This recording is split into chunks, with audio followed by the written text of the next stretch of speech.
இன்றைய சூழ்நிலைக்கு கண்டிப்பா டெட்டர் வந்து அவசியம்தான். அது வந்து உச்சநீதிமன்றம் உறுதி செஞ்சிருக்கு. அது மட்டும் இல்லாம லட்சக்கணக்கான இளைஞர்கள் வந்து பயிற்சி முடிச்சுட்டு வேலை இல்லாம இருக்காங்க.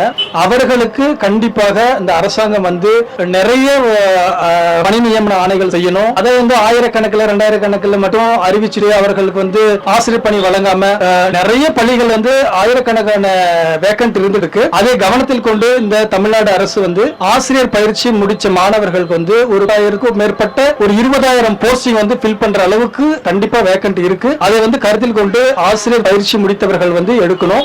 அது மட்டும் இல்லாம வந்து இந்த குரூப் 1, குரூப் 2, குரூப் 4, டெட் ஆகிய தேர்வுகளுக்கு வந்து தயாராகக்கூடிய மாணவர்களுக்கு வந்து தமிழ்நாடு அரசாங்கம் வந்து அவர்களே மாவட்டம் தோறும் ஒரு பயிற்சி மையங்களை நிறுவி அவர்களுக்கு தரமான அந்த தனியார்கள் பயிற்சி வழங்கக்கூடிய அதை விட சிறப்பான முறையில் வந்து அரசாங்கம் வந்து பயிற்சி எடுக்க அரசு பணியை தேடுகின்ற பயிற்சியாளர்களுக்கு சிறந்த பயிற்சி அளித்து அவர்களை வந்து திறமையான ஒரு அரசாங்க உத்தியோகர்களாக மாற்ற வேண்டும் என்று ஒரு கோரிக்கை விடுக்கிறேன். ஆசிரியர் தகுதி தேர்வு நடத்தி 3 மாதத்தில் அதனுடைய தேர்வு முடிவுகளும் வெளியிடணும். அது மட்டும் அல்லாம ஒரு வருடத்திற்குள்ளாகவே அதாவது 3 மாதத்தில் தேர்வு ரிசல்ட் வெளியிடணும். அடுத்த 3 மாதத்துக்குள்ளே அவர்கள் வந்து பணி நியமன ஆணைகள் வழங்கி சீக்கிரமா வந்து முடிக்கணும். இது வந்து 2 வருஷத்துக்கு 3 வருஷத்துக்கு ரொம்ப நாளா இழுத்து அடிச்சுட்டு போறது வந்து போட்டித் தேர்வுக்கு தயாராகக்கூடிய மாணவர்கள் வந்து ஒரு மன உளைச்சலையும் அவர்களுடைய காலம் வந்து ஒரு கொஞ்சம் விரயமாகிற மாதிரி ஒரு ஃபீல் பண்றாங்க. அதை கொஞ்சம் குறைக்கும் விதத்துல சீக்கிரமா தேர்வு முடிஞ்ச உடனே அவர்களுக்கு தேர்வு முடிவுகள் வெளியிட்டு அவர்களுக்கு தேர்வு முடிவுகள் வெளியிட்டவுடன் ஒரு 3 மாத காலத்திற்குள்ளாகவே அவர்களுக்கு நேர்காணலுக்கு அழைத்து